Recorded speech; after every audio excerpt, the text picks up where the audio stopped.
안녕하세요. 제가 심심할 때마다 여기 사연을 듣는데 그때마다 드는 생각은 세상엔 별의별 사람들이 다 있고 믿기지 않는 사건들이 많다는 것입니다. 결혼 전에는 지극히 평범하게만 살아온 저로서는 이해하지 못할 사연들이 정말 많았어요. 그러나 최근에 저에게도 기가 막히고 코가 막힐 만한 사연이 하나 있어서 조심스럽게 저의 이야기를 한번 해볼까 합니다. 저는 경기도에 거주하는 30대 기혼 여성입니다. 어린 시절 저의 집은 정말 화목했습니다. 부모님은 제 앞에서 한 번도 큰 소리로 싸우지 않으셨어요. 가족끼리 문제가 생기면 항상 대화로 해결하셨고, 어린 저의 의견도 무시하지 않고 항상 존중해 주셨습니다. 이렇게 부모님의 사랑을 듬뿍 받고 자라서인지 저는 마음속에 그늘 하나 없이 성적이 우수하고 교우 관계도 좋은 즐거운 학창 시절을 보냈어요. 고등학교 졸업 후 수도권 4년제 대학교에 입학하였습니다. 대학교에서는 고등학교 때만큼 좋은 성적은 얻지 못했지만 활발한 동아리 활동과 봉사활동, 해외여행 등으로 다양한 경험을 쌓았어요. 이러한 경험이 자양분이 되어 꽤 좋은 중견기업에 초봉치고는 꽤 높은 연봉을 받고 입사를 하게 되었답니다. 회사 생활은 학교 생활과는 너무 달랐어요. 저는 제가 긍정적이고 뭐든 잘할 수 있는 사람이라고 생각했는데 생각보다 저는 너무 작고 여린 사람이더군요. 제가 입사한 지 3달이 되었을 때 어이없는 실수로 팀장님한테 크게 혼이 났었어요. 저 자신도 제 실수가 용납되지 않아서 자존감이 바닥을 치고 있는데 같은 부서의 남자 대리님이 오늘 퇴근 후 저에게 저녁을 사겠다고 하시더라고요. 대리님은 저와 같은 대학교 출신이었는데 거래처에서 스카우트 제의가 많이 있을 만큼 일을 잘하시는 분이었어요. 그날 퇴근 후 대리님과 함께 곱창집을 갔어요. 그곳에서 대리님은 제게 맥주를 한 잔 건네주면서 대리님 본인의 신입사원 시절 때 이야기를 해주었습니다. 지금은 일을 잘하시는 대리님도 신입사원 때 저 못지않게 팀장님께 정말 많이 혼이 났더군요. 그 이야기를 들으니 저만 엄청 못하는 것은 아니라는 생각에 안심도 되고 혼났다고 주눅만 들 것이 아니라 그 과정에서 열심히 배워야겠다는 생각이 들었답니다. 그날 후로 저는 대리님의 옆에서 많은 것을 배울 수 있었어요. 그리고 우리는 친해져서 평일이 아닌 주말에도 종종 연락해서 사적인 대화도 많이 나눴습니다. 점점 연락을 주고받는 횟수가 많아지고 회사 밖에서 개인적으로 만나는 시간이 늘어나면서 대리님이 점점 궁금해졌어요. 대리님 역시 그런 제가 싫지는 않았는지 저의 연락이나 만남을 피하지 않았고 그러다가 자연스럽게 연인 관계로 발전을 하게 되었습니다. 그 뒤로 우리의 사이는 점점 더 깊어져서 지금은 이도진 대리님이 아닌 제 남편 이도진이 되었답니다. 제 남편은 결혼 전 저와는 완전히 다른 삶을 살았어요. 아버지는 남편의 초등학교 입학을 며칠 앞둔 어느 날 갑작스러운 사고로 돌아가셨습니다. 그래서 시어머니 혼자 남편을 키워야 했어요. 여러 가지 복잡한 가정사로 인해 도움을 받을 만한 친척도 없었던 시어머니는 어찌어찌해서 술 장사를 시작하셨는데 술집에서 이 남자 저 남자를 많이 만났다고 합니다. 시어머니는 남자들을 만나고 장사를 하느라 어린 남편은 항상 뒷전이었어요. 남편은 소풍 때 싸는 도시락도 시어머니가 아닌 술집 이모들이 챙겨주었고 학부모 참관 수업 때도 시어머니가 아닌 술집 이모들이 오셨다고 해요. 그 밖에 학교 행사로 부모님들이 오셔야 하는 날이면 화려하고 반짝이는 옷을 입은 술집 이모들이 오셔서 남편은 정말 부끄러웠다고 합니다. 한 번은 남편이 초등학교 때 독감에 걸려서 정말 죽을 듯이 많이 아팠다고 해요. 자식이 아프면 부모가 병원에 데려가는 것은 당연한 일이잖아요? 하지만 그때도 시어머니는 술을 먹고 남자 만나느라 바빠서 술집 이모들이 병원에 데리고 가서 주사 맞히고 약도 먹여주었대요. 이뿐만이 아니라 시어머니는 이제 10살밖에 되지 않은 남편에게 내가 너 때문에 시집을 못 간다고 하며 구박하고 때렸다고 합니다. 그러다가 중고등학교가 되어 혼자서도 잘 다닐 수 있는 나이가 되었을 때부터는 아예 시어머니가 남편에 관한 관심을 끄고 살았대요. 하루는 이런 집이 너무 싫어서 친구네 집에서 외박하고 왔는데 시어머니는 남편이 집에 없는 줄도 몰랐다고 하더라고요. 이렇게 남편은 어머니의 사랑을 하나도 받지 못하고 자랐지만 그래도 나쁜 길로 새지 않고 똑부러지게 잘 자랐어요.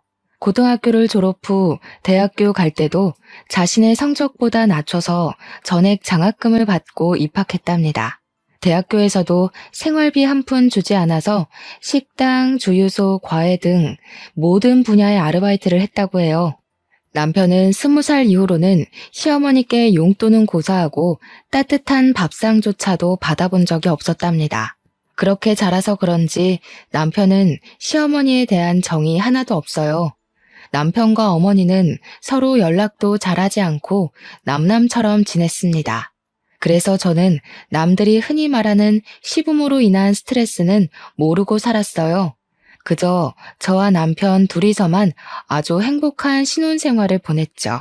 다만 한 가지 문제점이 있다면 우리 둘 다 아기를 빨리 가지고 싶었는데 임신이 잘 되지 않았습니다. 병원에서 검사를 해보니 몸에 별다른 이상은 없는데 스트레스를 받거나 피곤하면 임신이 잘 되지 않을 수 있다고 했어요. 사실 결혼 초까지만 해도 저는 회사를 계속 다니고 있었는데 그 당시 제가 중요한 프로젝트를 하게 되면서 스트레스를 많이 받았고 잠도 거의 못 잤거든요. 아마 그래서 아기가 생기지 않았던 것 같습니다. 저와 남편은 많은 대화 끝에 지금은 일보다는 아기를 만드는 것이 더 급선무라는 생각이 들어 저는 프로젝트가 맞춰지는 대로 회사를 퇴사하겠다는 의사를 밝혔어요. 다행히 복지가 좋은 회사라 그런지 사람이 바로 구해져서 2주일 동안 인수인계 후 회사를 관둘 수가 있었습니다. 그 뒤로는 필라테스를 하며 건강한 몸을 만들기 위해 노력하며 살았어요. 저와 남편이 아기를 기다리며 지내던 어느 날이었어요.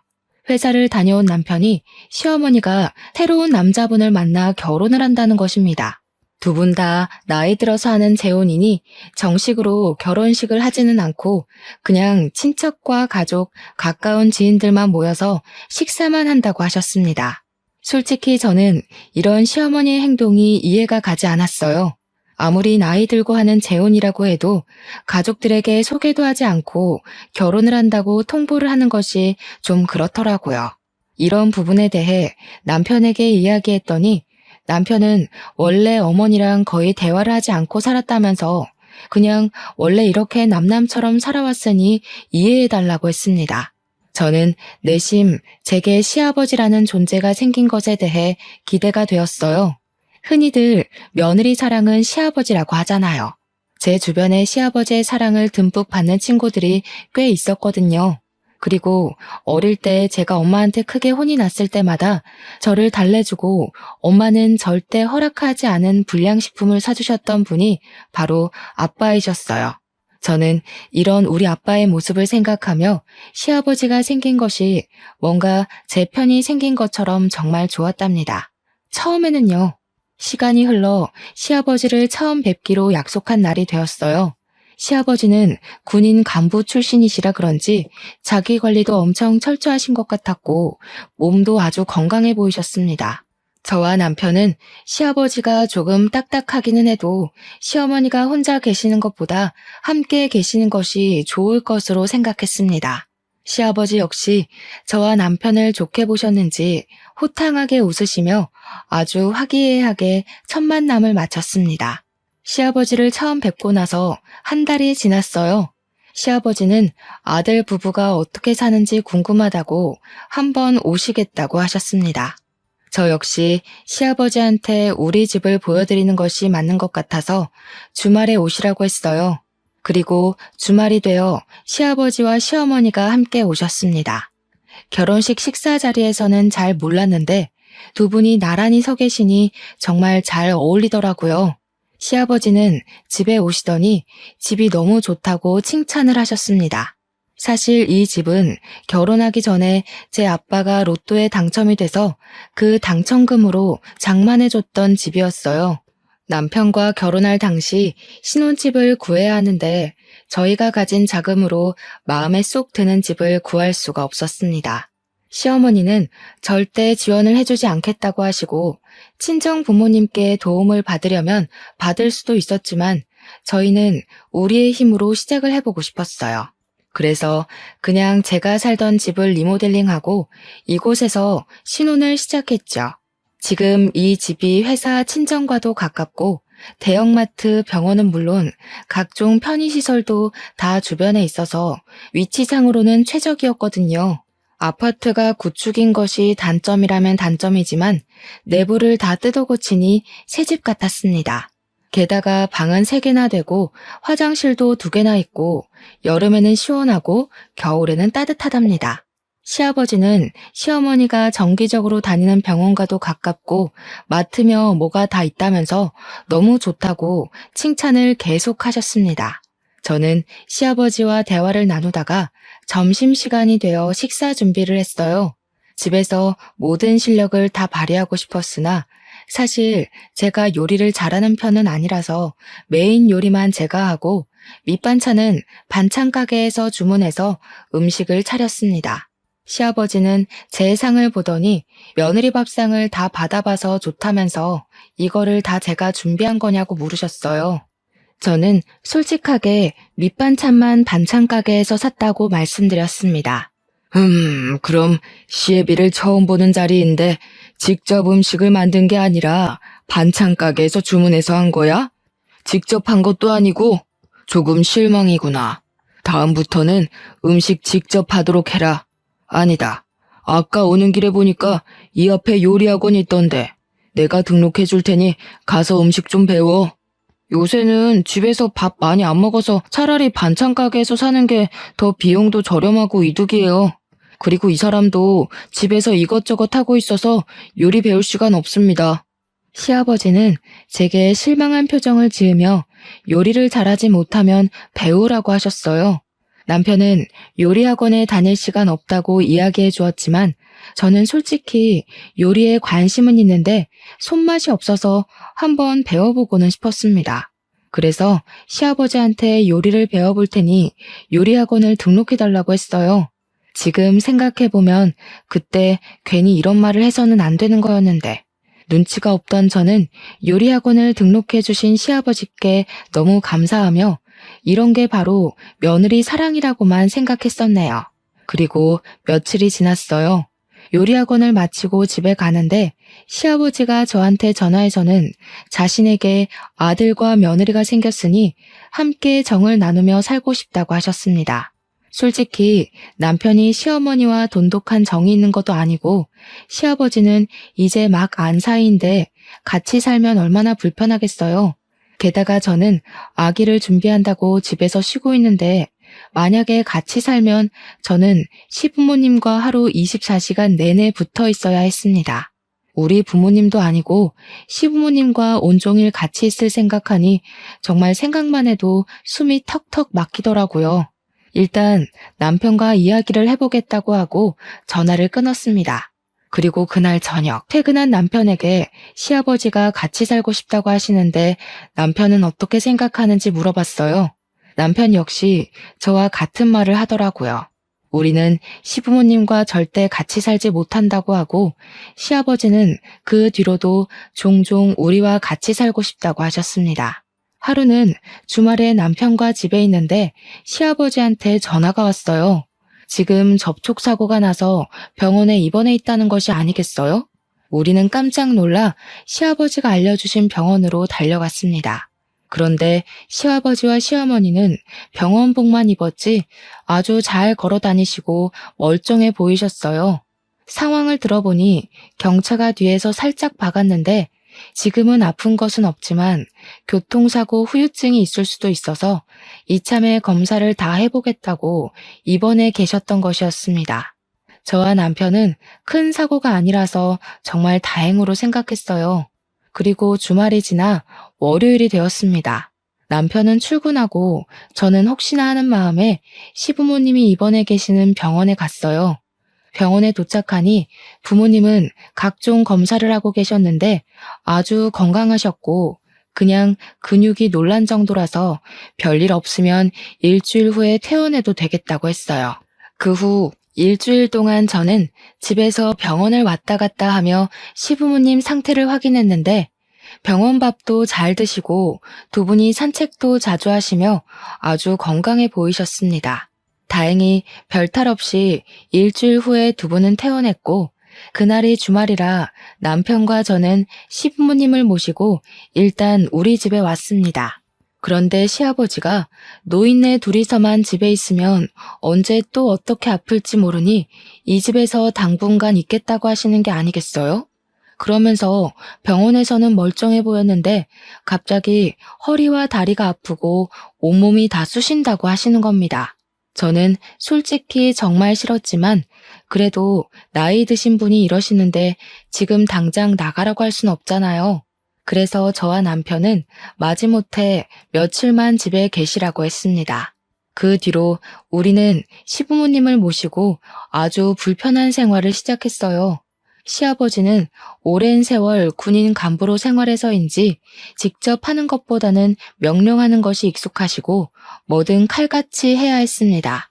일단 매일 6시면 TV와 온 집안에 불을 켜며 가족들을 모두 다 기상시켰어요. 삼시세끼 식사는 기본이고 식사 때마다 새 밥에 새 반찬에 각 끓인 국이 필요했습니다. 솔직히 저 혼자 있으면 그냥 대충 라면이나 비빔면을 먹을 수도 있었지만 시부모님이 계시니 그러지 못하겠더라고요. 제가 너무 힘들어서 반찬 가게에서 사오기라도 하는 날에는 시아버지 본인이 요리 학원도 등록해줬는데 아직도 음식을 못하냐면서 불호령이 떨어졌어요. 간이 조금이라도 맞지 않으면 짜다, 싱겁다는 이유로 다시 음식을 해오라고 하셨습니다. 저는 그 덕에 밥을 제때 함께 먹을 수가 없었답니다. 그리고 평소에도 물을 드시고 싶으면 직접 부엌에 가서 물을 드시면 되잖아요. 시아버지는 꼭 물을 가져오라고 시키셨습니다.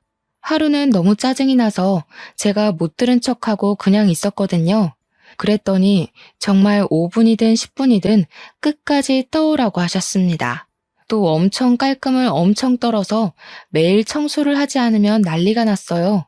게다가 일주일에 한 번씩은 흰 장갑 끼고 냉장고 위나 서랍장 뒤를 훑으셨는데 그때 먼지가 나오면 잔소리 폭탄이 떨어졌습니다. 이런 먼지를 누가 다 먹냐며 우리가 생활하면서 다 먹는 거라고 하시면서요.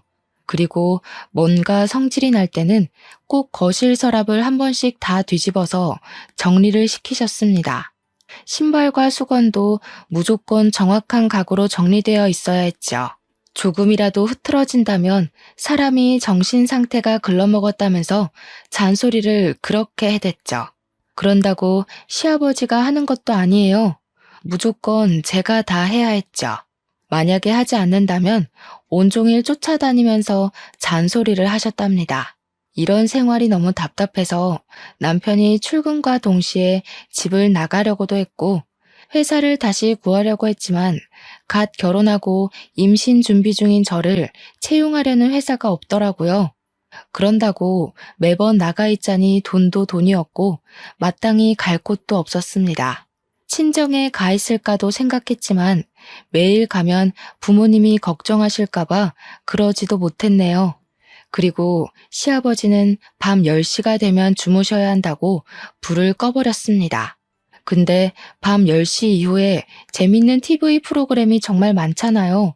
그래서 남편과 제가 같이 TV를 보고 있으면 시아버지는 저희한테 성질을 엄청 내셨습니다. 하루는 너무 화가 난 남편이 이제 몸 괜찮아지셨으면 이 집에서 나가라고 했어요. 그랬더니 아들과 같이 있고 싶다며 시아버지와 시어머니가 우리 몰래 자신들이 살던 집을 팔아버렸다고 갈 곳이 없다는 거예요. 그때는 그래도 저와 남편이 바보처럼 그저 참았네요. 그때 확 다 뒤집어 엎어버렸어야 했는데 말이죠. 아무튼 그 뒤로 시부모님은 집에 있던 모든 짐을 가지고 아예 우리 집에 눌러 앉으셨답니다. 두 분이 집에 눌러 앉은 뒤로는 시어머니도 저에게 시집살이를 엄청 시키셨어요. 소소하게 잔소리는 기본이었고 아버지의 삼시세끼를 차리는데 도와주기는커녕 옆에서 시아버지보다 더 저를 구박했답니다. 정말 모든 순간이 기가 막히고 코가 막혔지만 그중에 가장 어이없는 사건이 하나 있었어요. 때는 찬바람이 슬슬 부는 초겨울이었습니다. 하루는 집에 있는데 시어머니가 김장해야 한다고 하셨어요. 옛날에는 시어머니의 언니, 그러니까 큰 이모님 댁에서 농사지은 배추 1000포기를 뽑고 직접 절이셔서 김장을 했다고 해요. 하지만 요새는 김치를 많이 먹지 않기에 작년 같은 경우 이모님과 어머니가 사신 절인 배추로 김장을 50포기만 했다고 합니다. 그런데 올해는 시아버지가 김치를 좋아하시니 김장을 100포기나 하자는 거예요. 더 큰 문제는 시이모님이 허리 수술로 올해는 김장하지 못하시는 상황이었어요. 그래서 올해는 우리 가족끼리만 김치를 담가야 했습니다. 사실 우리 집은 김장을 제가 아주 어릴 때만 하고 크고 나서는 서로 바쁘니 그냥 사다 먹었거든요. 그래서 김장을 제대로 해본 적이 없었습니다. 하지만 시아버지도 김치를 좋아하시고 저도 김치를 좋아하니 힘들지만 배워볼 겸 한번 해보겠다고 했어요. 그래서 절인 배추를 주문하려는데 시아버지는 절인 배추가 어떻게 절여졌을지 아냐며 절인 배추가 아니라 그냥 배추를 사서 직접 절이라고 하시는 거예요. 저는 그냥 양념을 만들고 버무리기도 힘들 것 같아서 싫다고 했지만 그 주 금요일에 시아버지께서 직접 마트에 가셔서 배추 100포기를 사오셨습니다. 이 배추를 반품시킬 수도 없으니 어쩔 수 없이 배추를 절이기 시작했는데 물 먹은 배추는 정말 무거웠어요. 그런데 시부모님은 손가락 하나 까딱도 하지 않으시고 그냥 앉아서 지시만 하고 계시는 게 아니겠어요? 솔직히 김치를 저 혼자만 먹는 것도 아니고 드시는 건 시아버지가 제일 많이 드시는데 저만 일하고 있으니 화가 났습니다. 이거는 시아버지, 시어머니 모두 도와주셔야 해요. 이걸 저 혼자 어떻게 다 해요? 옛날에는 배추 1000포기도 며느리 혼자 담갔다. 1000포기도 아니고 고작 100포기인데 이것도 못한다고 이 난리니? 하여튼 요새 애들은 다들 약해 빠졌다니까. 이 속도로 했다가는 오늘 밤을 새워도 못하니까 좀 서둘러. 저는 요새 애들이라서 이런 것 못해요. 그리고 시아버지께서 이렇게 사오셨으니 시아버지가 도와주세요. 안 그러면 저도 손 하나 까딱하지 않을 거예요. 너는 아버지한테 이게 무슨 말버릇이니? 말 똑바로 못해? 저렇게 싹수가 노래서야 원. 시부모님이 저한테 빨리 제대로 하지 못한다고 구박하는데 남편이 퇴근하고 집에 들어왔습니다. 남편은 배추가 거실에 쌓여있는 것을 보고 이게 다 뭐냐고 했어요. 저는 남편에게 제가 배추를 절이고 있는 이 상황에 대해 다 이야기했습니다. 지금 다들 제정신이세요? 이 100포기를 어떻게 여자 혼자 다 해요? 사람 알아 놓는 꼴 보고 싶어요? 지금 네 와이프라고 편드냐? 옛날엔 여자 혼자 1000포기도 다 했어. 옛날 사람들 다 했어도 엄마는 그런 얘기 하면 안 되지 않나? 솔직히 엄마는 김치 제대로 담근 적 없잖아. 시이모가 다 했지. 아니야? 엄마가 언제 1000포기나 했다고 그래? 시어머니는 남편의 말에 아무 말도 하지 못하고 당황해서 가만히 있었습니다. 알고 보니 이전에 시이모님과 둘이서 1000포기를 김장했다고 말씀하시던 모든 것이 다 거짓이었더라고요. 어쨌든 배추를 이미 사왔으니 이거 다 해야 해. 버릴 수는 없잖아. 그럼 다 같이 모여서 해요. 아, 진짜 이게 지금 무슨 난리야? 오늘 이거 다 못하면 아버지도 잠 주무실 생각하지 마세요. 도대체 뭐 하는 짓이에요, 이게? 그리고 내일도 다 같이 새벽에 일어나서 배추 씻고 하는 거예요. 아시겠어요? 남편이 모든 것을 다 뒤집어 엎을 것처럼 화를 버럭대니 시부모님도 아무 말도 하지 못하고 다 같이 배추를 절이기 시작했습니다. 시아버지는 원래 10시가 되면 주무셨는데 그날은 자정까지 배추를 절였어요. 다음날 원래 새벽 6시면 일어나던 시아버지와 시어머니가 일어나시지 못하시더라고요.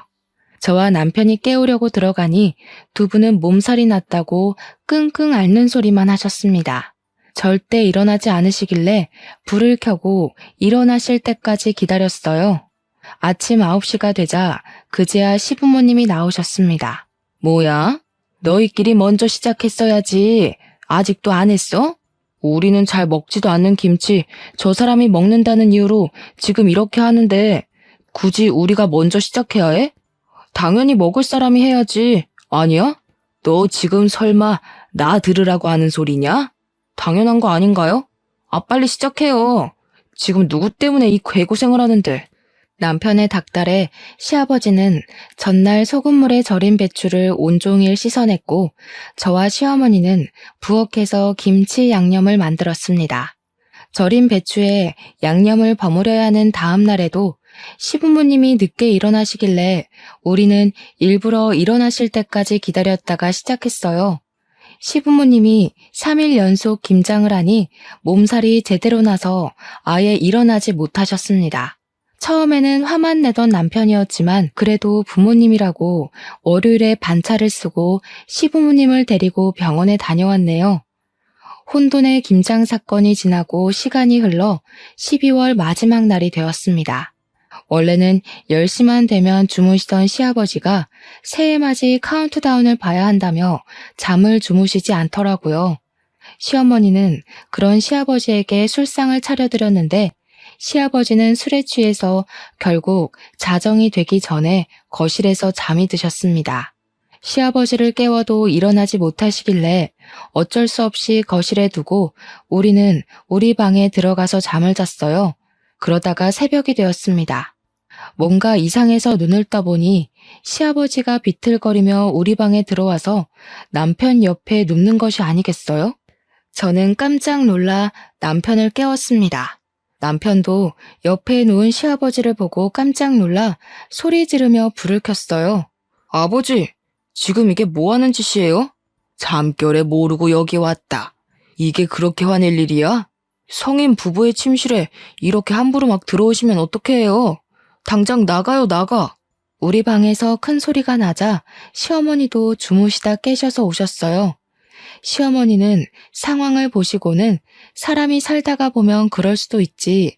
이거 가지고 그렇게 성질을 내냐며 화를 내셨습니다. 어머니, 솔직히 혈연관계도 아닌 시아버지가 이 새벽에 부부 침실에 막 들어오시는 게 말이 돼요? 아무리 잠결에 술김이라고 해도 그렇지. 너무 불쾌해요. 뭐? 불쾌? 너 말 다 했어? 그게 시애비한테 할 소리야? 당연한 거 아니에요? 시아버지가 잠자는 방에 들어오는데 좋아할 며느리가 세상 천지에 어딨어요. 이제 조심 좀 해주세요. 이게 지금 보자 하니까 내가 그렇게 우습냐? 도대체 왜 내 말을 듣지 않는 거야? 남편은 시아버지께 당장 이 방에서 나가라고 큰 소리를 쳤습니다. 그날 저는 너무 놀란 마음에 잠을 한숨도 자지 못했어요. 하지만 다음 날도 어김없이 시부는 6시에 나를 깨워서 밥을 달라고 했고 저는 피곤한 몸을 이끌고 나와 어쩔 수 없이 떡국을 끓여야만 했습니다. 그러다가 결혼 후 처음으로 맞이하는 명절이 되었어요. 저는 시어머니께서 알려주신 대로 과일과 간단한 음식 몇 가지만 올라간 간소한 차례상을 차렸습니다. 그런데 시아버지가 무슨 차례상이 이렇게 간소하냐며 새로 장을 봐서 오셨어요. 그러면서 음식을 이것저것 시키시더라고요. 시아버지가 시키신 음식을 다 하려면 지금부터 밤을 새워도 시간이 부족한 상황이었어요. 제가 이것은 오늘 내로 절대 하지 못한다고 말씀드리니 시아버지는 밤을 새워서라도 다 해놓으라고 하셨습니다. 그래서 그럼 제가 도와달라고 하니 시어머니는 어른이니까 쉬라고 하시고 남편은 남자니까 음식을 하면 안 된다고 하셨어요. 그래서 저를 도와줄 사람이 아무도 없으니 혼자서 다 하라는 게 아니겠어요? 시아버지 억지에 남편이 성질나서 남편이 시아버지에게 따지고 결국 남편과 시아버지는 또 싸웠습니다. 그리고 저는 싸우는 둘을 말리느라 음식을 하지 못했고 결국 다음날 원래 시댁에서 하던 대로 간소한 차례상을 차리게 되었습니다. 시아버지는 차례상을 가만히 보고 있다가 마음에 들지 않는다며 차례상을 엎어버리셨어요. 시어머니는 그런 시아버지 옆에서 비위 맞추며 다음부터는 며느리 교육 똑바로 해서 성대한 차례상을 만들겠다고 하더라고요. 그런 시아버지, 시어머니를 본 남편은 화가 잔뜩 나서 저를 데리고 그냥 나왔습니다. 친정에서 명절을 지내고 오니 시아버지는 저한테 엄청 뭐라고 하시더라고요. 너는 이 시아비랑 처음으로 지내는 명절인데 홀라당 친정에 가버리냐? 너네 부모님이 그렇게 가르치디? 원래 여자는 명절 때 친정에 가면 안 되는 거야. 알겠어? 2번 다시는 이런 짓 하면 가만 안 둔다. 당신이 가만 안 두면 어찌할 건데? 다시는 이 사람한테 아무 소리 하지 마요. 한 번만 더 이딴 식으로 부당하게 집안일 시키고 잔소리하면 당신들 용돈 다 끊어버리고 쫓아내버릴 거야. 알겠어? 이 녀석이 여자한테 홀려서 정신 나갔나? 어른한테 말 똑바로 못해? 그리고 며느리 너 아버지 말씀 잘 새겨들어. 어디서 명절 때 여자가 친정을 가려고 그래? 한 번만 더 친정에 가려고 했다가는 나한테 쫓겨날 줄 알아. 제가 이 집에서 왜 쫓겨납니까? 이 집의 주인은 어머니가 아니라 접니다. 저희가 마음에 안 드시면 부모님이 나가세요. 시아버지는 명절 때 며느리 교육을 핑계 삼아 저에게 시집살이를 시키려고 했지만 남편 덕분에 아무것도 아버지의 생각대로 이뤄지지 못했답니다. 그렇게 시끌벅적한 명절 연휴가 끝났어요. 그런데 시아버지가 웬일로 새벽 6시에 깨우지 않았습니다. 남편과 저는 시아버지가 오시고 나서 처음으로 아침 7시 반까지 푹 잠을 잘 수가 있었어요. 남편이 출근 준비를 할 때도 밥 달라는 소리도 하지 않고 가만히 계셨습니다. 하지만 남편이 출근하니 그때부터 밥해라, 청소해라 등의 잔소리를 하시기 시작하더라고요. 네 남편이 없을 때는 내가 왕이야. 넌 며느리니까 서열이 가장 미치고. 그니까 무조건 내 말에 절대 복종해야 해. 알겠어? 빨리 청소하고 정리하고 해라. 여기 서랍장은 이게 뭐니? 이거 다 정리 똑바로 해. 알았어? 정리 다 하기 전에는 쉴 생각 마라. 여기 서랍을 다 뒤집어 엎으시면 어떡해 해요. 그리고 며느리라고 무조건 절대 복종은 아니죠. 이 년이 지금 어디 앞이라고 큰 소리야? 그만하지 못해? 며느리는 원래 종년이야. 저는 남편이 가자마자 시부모의 잔소리와 구박을 들어야 했습니다. 그냥 이 집을 나가버릴까 생각하고 있는데 남편이 들어오더라고요. 내가 이러고 있을 줄 알았어. 근처에 볼 일 있어서 잠깐 들렸는데 역시나군요. 여보, 이 사람들 말 듣지 말고 방에서 할 말 있어. 잠깐만 와봐. 야, 이 사람들이라니. 그게 애미한테 할 소리야? 저게 여자 잘못 만나서 홀려서 정신을 못 차려요. 남편은 저를 방으로 끌고 들어갔습니다. 그러더니 남편은 우리 집 근처 신도시에 청약을 넣었는데 당첨이 돼서 조만간에 이사 가야 한다고 하는 거예요. 저는 설마 시부모님과 함께 가야 하냐고 물었어요. 남편은 당연히 그러지 않을 것이고 우리 둘이서만 가겠다고 하더라고요. 하지만 시부모님은 절대 나갈 생각이 없는데 어떻게 할 것이냐고 했더니 남편은 다 자기에게 계획이 있다고 하며 일단 청약 당첨된 것을 절대 이야기하지 말라고 했습니다. 남편은 다시 회사로 나가고 저는 방에서 혼자 쉬고 있는데 시부모님이 방에 들어오셨어요. 아까 둘이서 무슨 얘기를 그리 소곤소곤 했냐길래 저는 남편이 시킨 대로 아무 말도 하지 않았습니다. 시부모님은 답답해서 팔짝 뛰는데 이제 이 두 사람을 보지 않아도 된다는 생각에 너무 좋아서 웃음이 막 났답니다. 그리고 2월이 되었어요. 2월에는 시아버지의 생신이 있었답니다. 남편은 시아버지의 생신을 맞이해서 모든 가족을 한자리에 모았어요. 결혼하고 처음으로 맞이하는 아버지 생신이니 선물을 하나 준비했어요. 타이완으로 5박 6일 패키지 여행을 예약하려고 해요. 저는 회사에 나가야 해서 우리는 한국에 있을 테니 두 분만 신혼여행이라 생각하시고 다녀오세요. 그래도 우리 결혼하고 첫 생일인데 며느리 생일상은 받아봐야 하지 않겠니? 그니까 내 생일은 지나고 날짜 정해라. 무슨 생일상 안 받으면 난리 나세요? 그놈의 밥 타령은? 이놈아, 한국인은 밥심으로 살아. 그리고 엄연히 첫 생일인데 당연히 며느리 손으로 직접 끓인 미역국이 있는 생일상을 받아야 하지 않겠니? 나는 생일에 구절판, 갈비찜, 잡채는 꼭 있어야 한다. 알겠지? 결국 여행 날짜는 시아버지의 생신 이후로 잡았습니다. 시아버지의 생신날 마음 같아서는 미역국만 달랑 해드리고 싶었으나 남편이 그래도 첫 생일이니 해드리라고 하며 저에게 고생이 많다고 현금 100만 원을 주었어요. 저는 그런 남편의 마음이 참 고마웠습니다. 그리고 생신날 새벽부터 일어나서 구절판 갈비찜 잡채에 미역국을 했어요. 솔직히 이 정도도 진수성찬이라고 생각했는데 시아버지는 자기가 말한 것만 딱 차렸다며 뭐라고 하셨습니다. 저는 새벽부터 일어나서 준비했는데 제 노력은 알아주지도 않고 오히려 부족하다고 타박하니 정말 기분이 좋지 않았어요. 그래도 시아버지의 생신인 좋은 날인데 그런 날을 망치고 싶지 않아서 그냥 꾹 참았네요. 그리고 일주일이 지났습니다. 이날은 시부모님의 여행날이었고 시부모님은 아주 신이 나셔서 공항으로 떠났습니다. 우리는 두 분이 떠나자마자 바로 포장이사를 불러 그 집을 떠나 청약 당첨된 신도시로 이사를 가버렸답니다. 그리고 원래 살던 집에는 새로운 주인이 왔어요. 며칠 동안 이삿짐을 정리하며 정신없이 보냈습니다. 그리고 시간이 흘러 시부모님이 여행을 마치고 돌아오기로 한 날 저와 남편이 함께 집에 있는데 시아버지한테 전화가 왔어요. 야, 지금 너네 이게 뭐 하는 짓이야? 우리 여행을 보내고 집을 팔아버려? 죄송하지만 이제는 그쪽하고는 더는 같이 못 살겠네요. 솔직히 제가 그쪽의 진짜 며느리는 아니잖아요.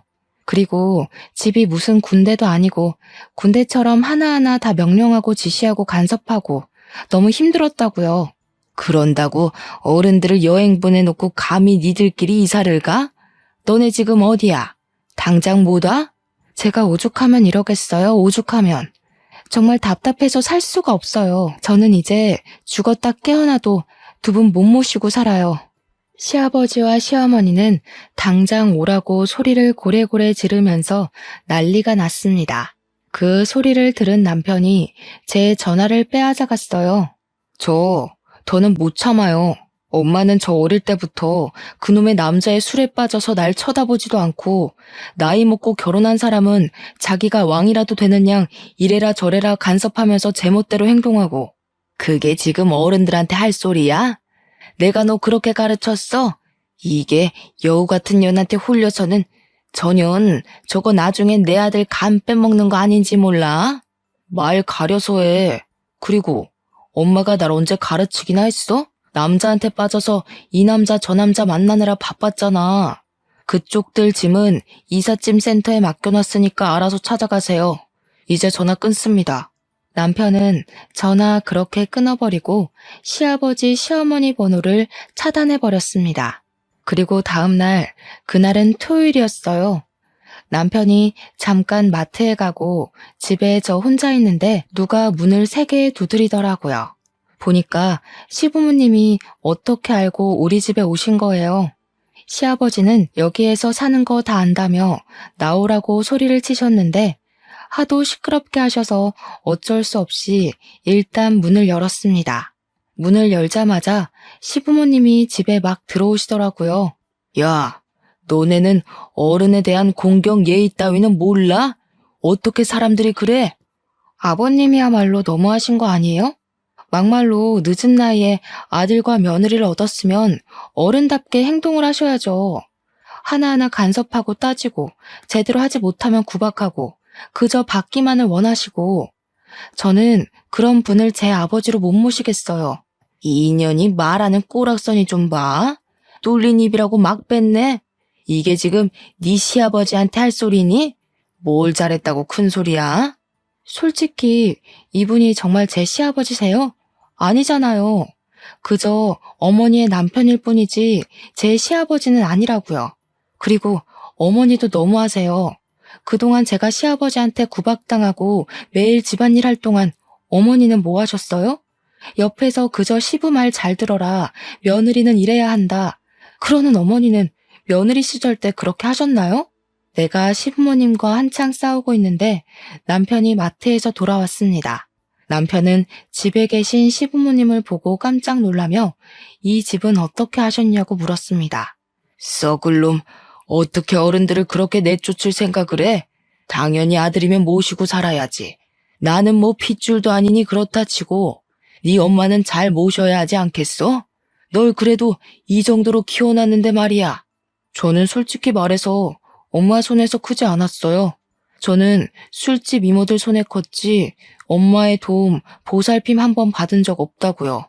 제가 아팠을 때 병원에 데려간 사람도 엄마가 아니라 술집 이모들이었어요. 오히려 맨날 엄마는 어린 저한테 너 때문에 새로 시집 못 간다고 구박하고 이유 없이 때렸다고요. 그런 엄마를 내가 지금 꼭 모셔야 해요? 난 못해. 다들 이 집에서 나가요. 엄마가 죽든 말든 난 신경을 안 쓸 테니까 다시는 찾아오지 마요. 한 번만 더 오면 그대로 해외로 떠버릴 테니까 그렇게 아세요. 남편은 자신이 그동안 속에 있던 말을 다 쏟아내고 시아버지, 시어머니를 그 집에서 쫓아내버렸습니다. 그 뒤로 한 달 정도가 지났습니다. 모르는 번호로 전화가 오길래 택배인가 싶어서 받았는데 시어머니더라고요. 너 이 시애비 비위 맞추기 왜 이렇게 힘드니? 내가 이 나이 먹고 셔츠 다리고 매번 다른 반찬 하는데 죽을 맛이다. 젊을 때도 하지 않던 시집살이를 남편한테 하고 있단다. 어머니, 제가 시부모님과 함께 살 때 제가 했던 것들이네요. 어차피 어머님이 선택한 남자 아닌가요? 제가 그때 힘들게 집안일 해드렸던 거 잊으셨어요? 얘야, 제발 살려다오. 진짜 내가 이런 남자였으면 만나지도 않았을 거다. 이 나이에 아들한테도 안 해준 반찬을 만들려고 시장을 몇 번씩이나 왔다 갔다 하는 것인지 안 그래도 안 좋은 허리가 굽게 생겼다. 그건 제 알 바 아니고요. 더 징징대시면 남편한테 다 말할 거예요. 그리고 어머님, 번호 바꾸셨어요? 이 번호 모르는 번호라서 받았는데 이제 이 번호도 차단할 거니까 그렇게 아세요? 물론 남편한테 시어머니한테 전화가 왔던 것은 이야기하지 않았어요. 남편이 저보다 시어머니를 더 싫어해서 제가 전화 받은 것을 알면 난리가 날 것이 분명했거든요. 그렇게 시부모님과 우리의 연이 완전히 끝났답니다. 다른 현명한 분들은 저보다 더 좋은 방법으로 지혜롭게 힘든 상황을 대처해 나가시겠지만 저는 시부모님과 연을 끊는 것이 제일 나은 방법이었습니다. 부디 저희 부부의 선택에 대해 비난은 하지 말아주세요. 그리고 지금 이전에 그렇게 노력해도 생기지 않던 아이가 드디어 생겼어요. 임신 초기라서 스트레스 받으면 절대 안 된다는 의사 선생님의 말씀에 남편이 얼마나 잘해주는지요. 제가 시부모 복은 없어도 남편 복은 확실히 있나 봅니다. 요즘 저와 남편은 뱃속의 아기가 누구를 닮았을지 상상하며 행복한 나날들을 살고 있답니다. 남편은 자신은 비록 부모의 사랑을 받지 못했지만 아기에게는 제대로 된 사랑을 주고 싶다며 육아 공부를 아주 열심히 하고 있어요. 저 역시 부모님께서 제게 아낌없이 주신 사랑을 그대로 아기에게 물려주는 좋은 엄마가 되고 싶네요. 저의 기가 막히고 코가 막힌 사연은 여기까지입니다. 기나긴 이야기 들어주셔서 감사합니다.